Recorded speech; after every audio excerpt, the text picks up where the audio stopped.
Hello, guys. We are back with Canby TV, introducing new artists that are topping the charts right now. And today joins us one of our new artists here, goes by the name of Lil Czar, and he is a rapper in the scene right now.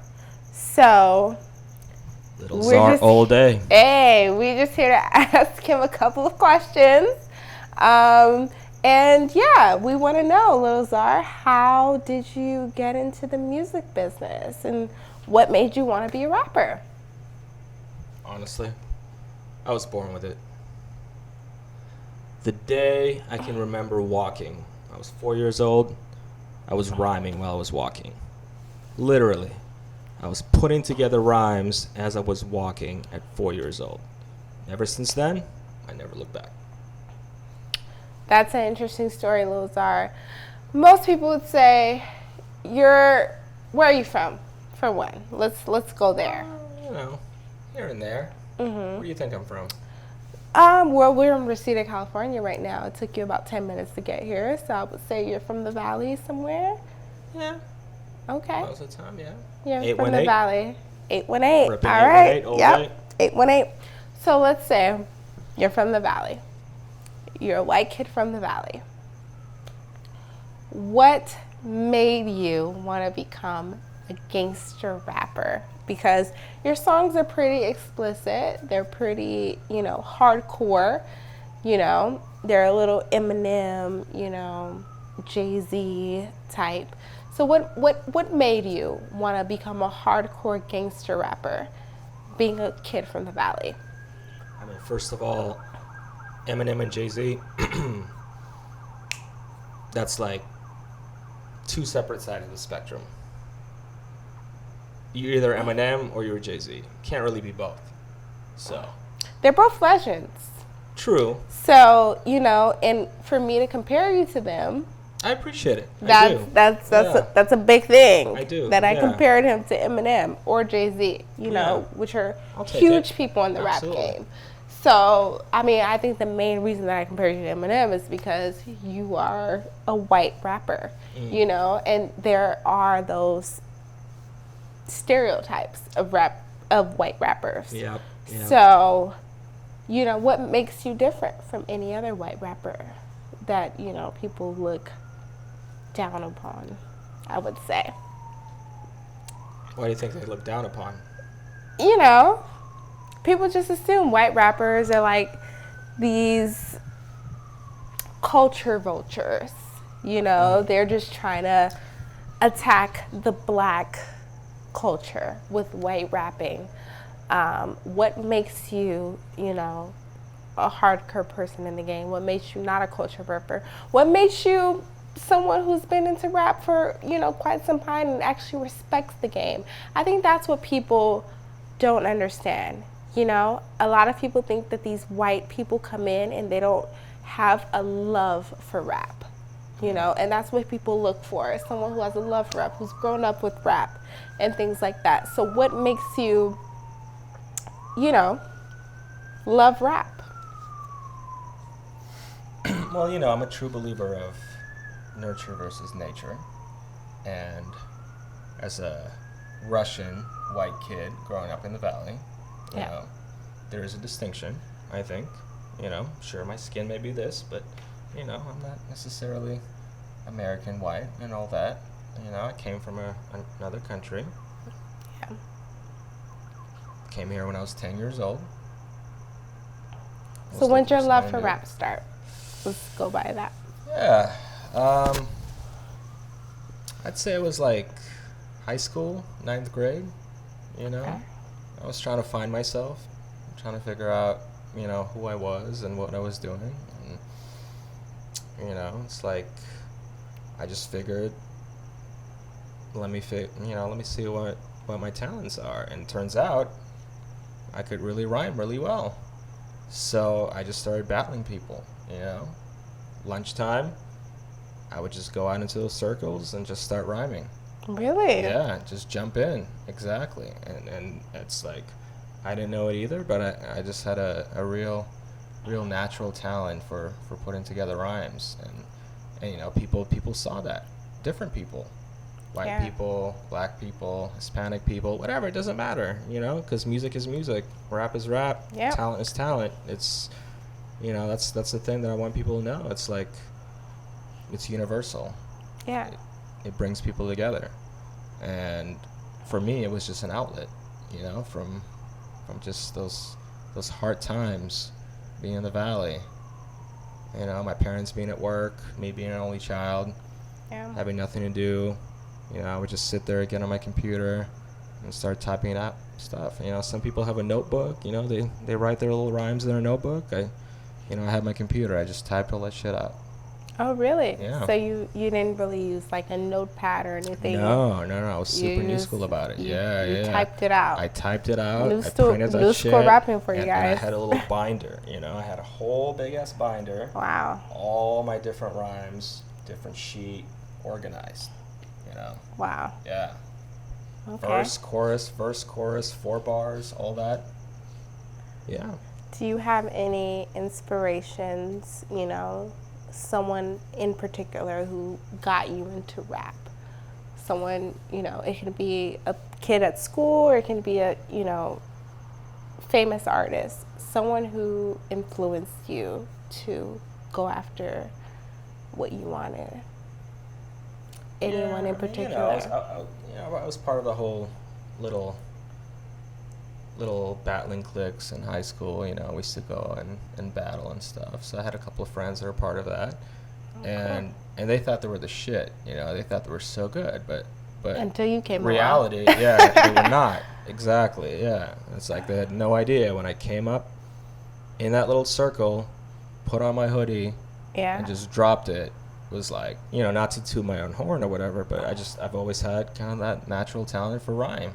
Yeah. So, and you know, I'm gonna say the usuals, you know, Eminem, Tupac, Dr. Dre, Biggie, all that. Yeah, I mean, they were an inspiration, absolutely. But Southern rap was a big thing for me too. You know, that trill. Exactly. That hardcore. Yeah. Right. Yeah. Plies. There was just something about it. I mean, you know, it's like not to date myself or anything, but back then, like Plies wasn't around. You know, we had Big Timers, we had Baby, we had, you know, Juvenile, we had Nelly, we had before my time. Yeah. I'm not even that old either, you know, but just saying, yeah, like those were the guys that were doing it back then. They were killing it. Yeah. And those guys, they never really. It wasn't really about like the lyrics for them. It was more about the beat. It was more about the dressing, how you. Yeah. It was. Yeah. So I took that, and I combined it with, let's say, you know, you mentioned Eminem. Sure, you know, people have compared me to good old Marshall Mathers all the time. You know, sure, why not? But as great as he is, you know, there's only so much that people want to listen to about, you know, oh, my mom's a drug addict. Yeah. My daughter is, you know, needs freaking food, and here I am trying to do all that. Like, whatever. You know, it's like, it's not that serious. Yeah. I never took it that seriously. You know, it's like, for me, it was about the fun of it. Right. So I took those two elements, I combined them, and that's what made Lil Czar. Well, you say the fun of it. You know, a lot of people think that rap comes from the struggle, the nitty gritty, you know, making it out the mud. And a lot of people would be offended that, you know, you woke up one day and said, hey, I want to be a rapper. That might not be what people want to hear, coming from, again, a white Russian person in America. You know what I mean? So what would you say to those people who say that you didn't go through enough struggles and, you know, trials and tribulations? You don't know what it's like to not have a meal or not have dinner or, you know, struggle for money. You don't know what it's like. So how dare you come into rap? What would you say for those people? To those people, I say, fuck you. I'm here and you're not. Just like that. Because obviously there's people who connect to you. You know, you're as successful as you are for a reason. You know, there's people who love your music, and you know, there's people who are gonna hate on it, but it's all about those fans and the people who love it, and you know. And I have those fans. Yeah. You know, I got 18 million views on YouTube right now. Yeah. I think you have like 2 what, million Instagram followers. Followers? Yeah. I think I'm like number 4 behind Kourtney Kardashian. Yeah. You know, so it's like. Yeah. You're Obviously, killing I'm doing it. something right. You're you know? obviously. You're honestly. I'm not hating. He's killing it in the game right now, and I'm not gonna lie about that. Lil Czar. Let's just take it back to when you were that young little boy, right? If you must. Okay, sure. Let's say about 12 years old, and you were figuring out how to make it. Did you have any struggles? Did you, deal with bullying? Did you deal with, people not accepting you for who you are? Because there's so much of that going on now. Yeah, well, in the beginning, 7th grade at Pacoima Middle School, I showed up wearing a little polo shirt, little stripes, tight jeans, knockoff Nikes, and yeah, people didn't really... They didn't take well to you. No. Yeah. I know. So it's like, I was confused. And you're from Russia, by the way, exactly, right? Yeah, so I'm from a whole different place. Country, Like, and it's like, I try to hang out with the Russians. I try to be cool with them, but I was still different to them, It's like I was me, but I wasn't Russian enough.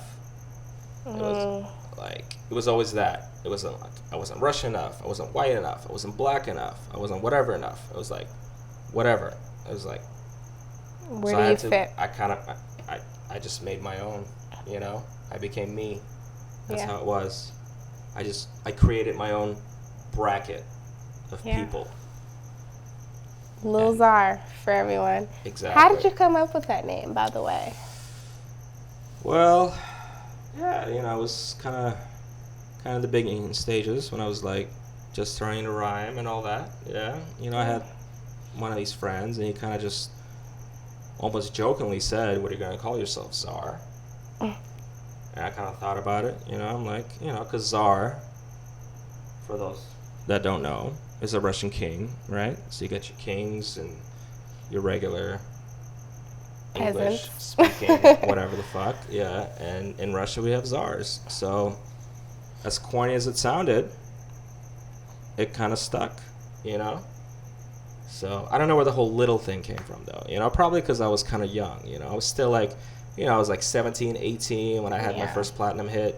So it's like, I had this manager, and he was managing like, all the big artists back then, and he kind of dropped the whole little thing on me. I just want to be known as Czar, nothing, just Czar. Wow. Yeah. Do we have a public service announcement here? Is he doing a public name change? Just like and Lil Bow Wow? Jimmy, no offense to you, but fuck you, Jimmy. I'm glad I'm not with you anymore. Real talk. Wait, Jimmy's your... Yeah, Jimmy was my manager. Yeah, okay. Yeah, so Jimmy discovered me. So he kind of gave you that little... Yeah, so Northridge Mall, I was in front of the Jamba Juice, I think, and we had the whole little circle of people, and... I was right there in the mix, and it was, people are going crazy, There was like 10 people that I was battling, and I made it all the way to the top. I killed every single one of them, And so out of nowhere, this dude comes in, and he's like, "Hey, you've got what it is to be a star," he says. Wow. Like, whatever, you're full of shit. I didn't believe it, but next thing I know, he's giving me $100,000 sign-up bonus, and I'm flying over to New York to meet with execs at Interscope. I'm 17 years old, Wow. That's I'm not even 18. Yeah, I'm still in high school. What did your mom feel about all of this? Your parents? My parents, they didn't like it at first. They didn't believe it. They thought it was just a bunch of bullshit. They're the conservative type. They're both doctors. Oh. Yeah. So, I can only imagine that. Whatever, yeah. They just wanted me to have that regular-ass job, 9 to 5, clock in, collect the paycheck, whatever. But... now that the money's coming in, what are they... I'm living proof, to all those kids out there, believe in your dream. Yep. Don't listen to your parents.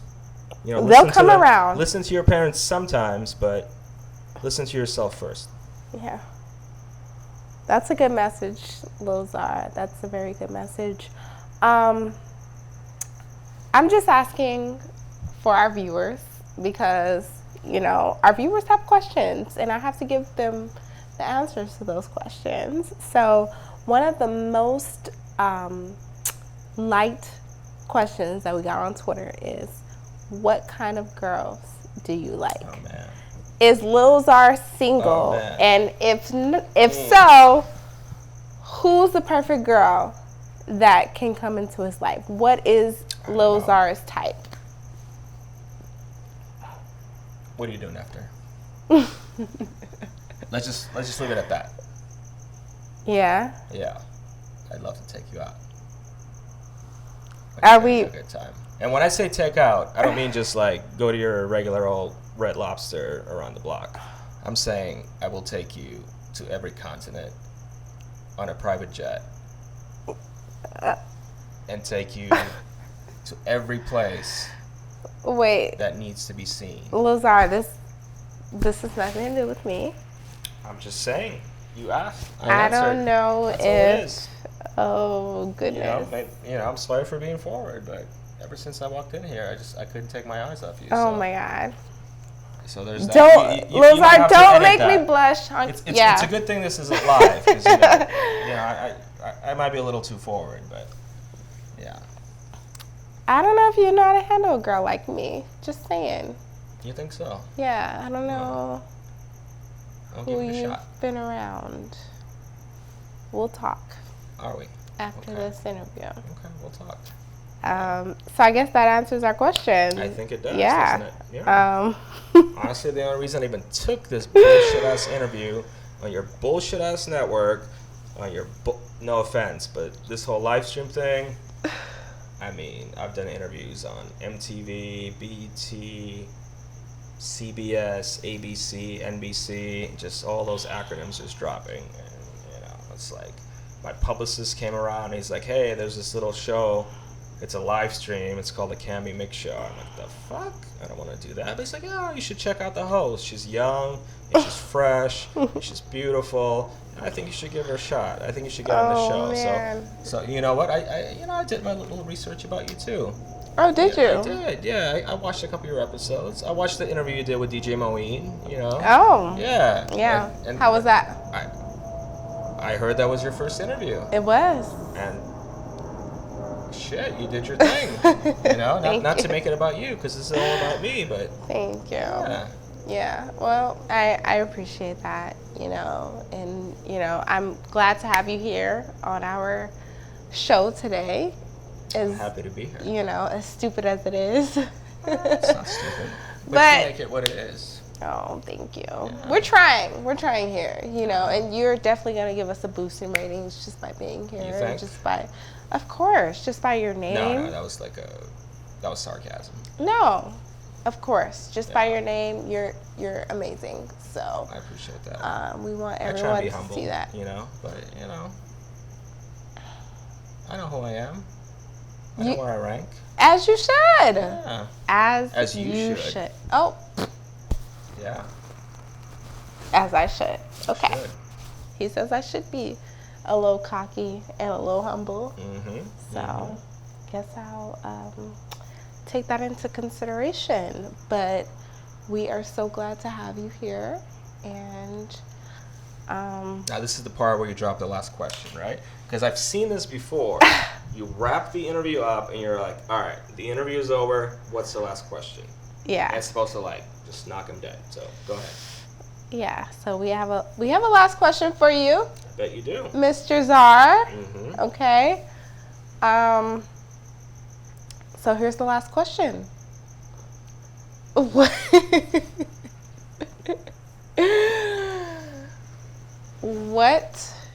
does it take for someone to catch Lil Czar's eyes? It takes all that in a bag of chips. You can't just look good. can't just be smart. You can't just be witty. You can't just be. I mean, you have to be literally everything a man could want, plus everything else a woman could want. Oh. Best of both worlds. Best of both worlds. Okay. So let me ask you. Okay. What does it take for you to catch for someone to catch your eye? For someone to catch my eye, they would definitely have to be confident. I think confidence is the number one attractive thing that I can find in a person, because I am bisexual, so I date men and women. Are you? Okay. So yeah, so I would think confidence like in men and women. Does the network know about that? I think this is the first time I'm saying this. Oh my God. On the network. Oh my God. So look at yeah, I am bisexual, everyone. Wow. So I will accept Wow. men and women Wow. in my DMs right now. So hit me up at Flowers Child, yeah, with 2 S's. No, don't, because Just saying. Checking that. No, because It depends my on how. DMs are trending. It depends on how our date goes. So after there's a date. this. There's a date. Maybe.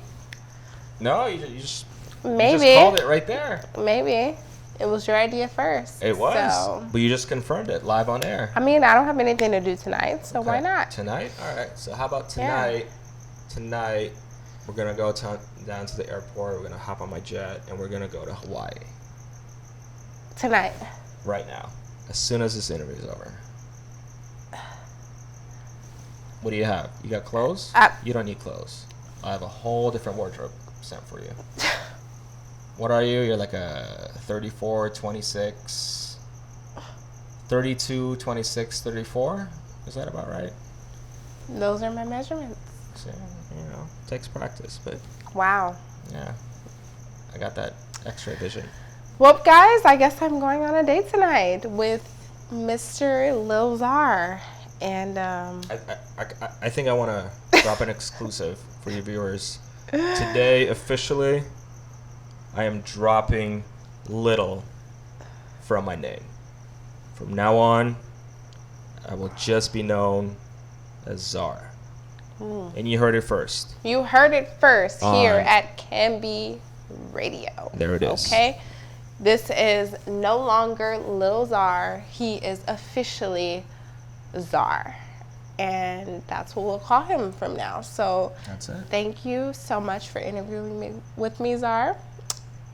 And You're very welcome. I guess I'll see you later on tonight. I guess you will. So, Like in the next 10 minutes or so. Better take that mic off. all right, you guys. Thanks for hanging out with me, Deanna. And thank you to our special guest, Czar, for hanging out with us tonight. And we will catch you later here on Can Radio. Thank you. May 22nd. That's when my new album drops. Album drops. Get it. Peace.